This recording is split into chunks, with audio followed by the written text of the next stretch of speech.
there was a rather poetic end to the character that was Brain Unglaus. As a warrior whose life found new purpose through honor, it was only fitting his final battle be against the most honorable person in Nazarick, one that could truly appreciate the amount of resolve it took to stand up against a monster like him. So, as we take a closer look at the appropriate end to Brain, we'll also discuss the post-fight meetings that came before it. Two interesting discussions that go deeper into how PDL and Ainz now view each other. Let's get started. Episode 51, Invasion of the Royal Capital, covering the other half of Chapter 4 of Volume 14. Before we get to the big reveal about Pandora's actor, we first have to talk about the post-fight meeting with PDL and Azuth, a secret rendezvous that PDL had attended merely out of courtesy. You see, if his initial scouting had revealed that Azuth was being watched, then PDL would have abandoned him right then and there. It was only after he confirmed that Azuth was alone that PDL finally showed his face to discuss the battles that just happened. So, with both having failed to eliminate their targets, there was an obvious issue staring PDL right in the face here, and that was the fact that Azuth was still alive somehow. After having clashed with Albedo himself, PDL was certain she was far stronger than the Sorcerer King. So, for Azuth to return unscathed after a battle with her, well, that just didn't seem right. He actually felt it was rather impossible. That being the case, PDL couldn't help but be suspicious of Azuth's presence here. It was very possible he could have made a deal to save himself. Only after Azuth revealed he had used his range to keep a distance did PDL finally consider he may have just been lucky. Albedo was, after all, a close-range fighter. If Azuth just kited her with proper ability usage and spacing, then it was much more plausible for him to have survived this encounter. Regardless, the fact remained that Albedo was stronger than the opponent he just faced. Her ability to break into his isolated reality was something that only further proved that. An interesting comment PDL went to make after this was that the king he faced wasn't nearly as strong as the vampire he faced. That didn't mean their next 1v1 would be easy, but PDL did feel that if given enough time to prepare himself, then he should be able to beat Ainz with just his armor alone. If he was using his true dragon body though, then PDL believed that he could beat both Shaltir and Ainz. His exact words were that even the vampire would pose no real threat. So, considering how he had run away from Shaltir the last time he faced her, I find it rather interesting that PDL would make such a bold claim here. It makes you wonder how much stronger his main body is over this remote one. Since this remote armor does only have one use left in it though, it's likely only a matter of time until we get to see the real Platinum Dragonlord fight. Now, one last thing to note about this encounter was a certain name drop Azuth had used to gain notoriety within the Theocracy.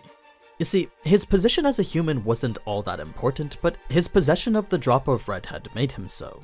It was a valuable resource that PDL felt the Theocracy was after.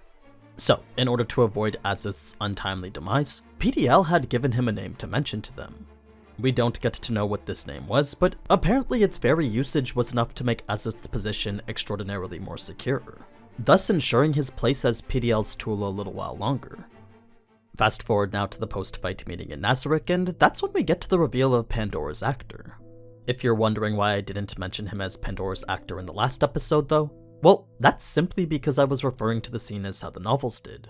And because all of us already knew it was Pandora's actor to begin with, I wanted to portray the scene from the perspective of the reader, not the perspective of someone who watches the anime. So, when the two returned to discuss their analysis, everyone present took part in sharing what they thought of this Riku person. Pandora's actor believed him to be a tank class of level 90, whereas Albedo and Shaltir thought he was at most level 80 or so. Considering who it was that was giving these statements though, it was very difficult for Ainz to determine who was right. You see, Pandora's actor did fight him the longest, but with Albedo being a top-tier tank herself, it was much more likely her expertise would be more relevant. Plus, with the heavy hitter Shaltir giving a similar opinion as well, that made Albedo's analysis a bit more reliable. The thing is, considering Albedo only exchanged a total of 2 attacks, and Shaltir wasn't a purely physical build like how Riku was, that meant there was still some room for doubt with this.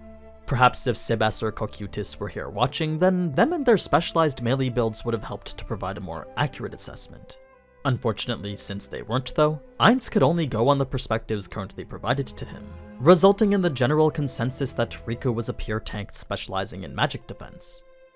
when we get to the topic of Pandora's actor's prostration next, the acceptance of such a move by Ainz only went to further command the respect of the people below him.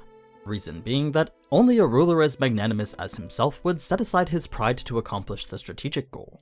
Normally it would be impossible for any other king, but for Ainz that was simply what was necessary.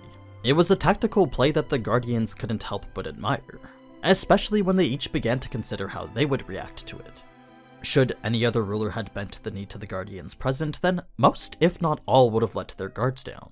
Albedo would have captured them for interrogation, Shaltir would have tortured them for being an enemy, and Ainz would have just killed them right there for positioning themselves so vulnerably. It was a move that all would have reacted rather differently to, thus proving its effectiveness in deceiving the enemy. With regards to Riku's barrier next, another reason Ainz assumed it was made through a world item was because unequipping his own had prevented him from seeing through it. When Ainz had removed the red orb world item from his chest, the mirror that was just displaying the heated battle was now showing him absolutely nothing. It was a clear indication that his world item had something to do with it. Now, the last topic worth discussing here was the potential identity of this mysterious warrior, a question that Ainz was closer to answering than they made it seem in the anime. With his shining platinum being the only clue, there were actually two known people with which they could associate that with. The first a legendary figure from the 13 Heroes, then the second the Platinum Dragonlord from the Council State. Considering that one was already dead though, that left this counselor as the only one worth investigating. Of course, the Platinum could have just been a clever misdirect, but any clue definitely needed to be scrutinized. So, with this Platinum Dragonlord only a border away, Ainz felt it was necessary to send an envoy to him. Perhaps a few loaded words may bring the truth to light. It was after Albedo accepted this new command that Shaltir then asked if they were really going to recruit Platinum Dragonlord here. Remember, Pandora's actor had offered multiple times for PDL to join their side. What he conveniently left out though was that if he did, Ainz was simply going to use him for information. He would figure out who he works with and what was going on behind the scenes, then quickly dispose of him so he couldn't turn on them. As a person with unknown skills and the potential possession of a world item, this unknown warrior was simply too much of a wildcard. He was a person Ainz didn't believe he could control. Unless Albedo was confident that she could do it herself, it was far too risky to keep this enemy alive, let alone have them join the ranks of Nazarick. So, the only way PDL could end up serving Ainz was if and only if he bent the knee to him of his own free will. If that act required any coercion or manipulation from the Guardians, then death was the only option that was waiting for him. And that brings us to the end of the discussion on Platinum Dragonlord. Now, with the Blue Rose scene being adapted perfectly, we can instead skip ahead to the next one, the poetic end to the character that was Brain Unglaus. With many of the civilians still cooped up in their houses, Brain knew that nothing could possibly save them from the fate that awaited them. Perhaps if they all came out and ran in each and every direction, maybe some would be able to survive through the chaos. But if any was to come out and ask him how they could survive right now, there wasn't a single plausible answer that he could come up with. So, with every home likely boarded up from the inside, Brain could only assume that the worst was happening. It wasn't unheard of when an oppressive force was sieging a city for the local residents to choose their own fates and kill themselves. And considering just how menacing this sorcerer kingdom was, choosing your own death may very well be much less painful than the one that awaited you with Aura. Regardless, the path Brain was taking now was simply the best path he had available to him. It was still extremely unlikely for him to succeed, but just like how Zanuck had taken 400,000 to confront Ainz in the fields, so too was Brain choosing the path that carried the best odds of success. I mean, 1 in a billion was still better than the unforgiving absolute of 0. So, as Brain continued forward contemplating a place to hide and wait for the king, that's when he noticed the unparalleled monster walking towards him. A creature so large and unfathomably strong that proceeding to the castle should have only taken a matter of seconds. That being the case, why was it then taking so long to do it? If its unmatched power brought with it unprecedented speed, then why was this thing walking so slowly? Well, the only answer Brain's awestruck mind could come up with was, why not? If his only goal was to siege a capital whose resistance was non-existent, then why bother rushing to do it? I mean, to him this task must have been borderline tedious, a trivial mission that carried no sense of urgency whatsoever. So, as Brain believed this monster to be making light of the very streets that carried so much history, his pride wouldn't allow him to pass by simply unchallenged. This was, after all, the very street that Gazef had dragged him down. The same road he'd walked with Clyde and Sebas, and the very place he'd carried the kids and taken them to the orphanage. So, for this monster to be trampling a road that belonged to everything he cared about, well, that was an act that couldn't go unpunished. No longer was the Sorcerer King Brain's primary target, but instead this creature who had disrespected his memories. The only thought he could think of now was how he could take it. Now, despite Brain knowing just how futile this challenge was, thinking about how stupid he was being was all but natural. I mean, this was a far cry from the initial target he wanted to challenge. But since Brain's life as a warrior had always dictated he would fight wherever and whoever he wanted, it just so happened that this monster would be the one he would face next. So, as it inched closer and closer to reveal its towering figure, an overwhelming fear began to captivate Brain's entire body.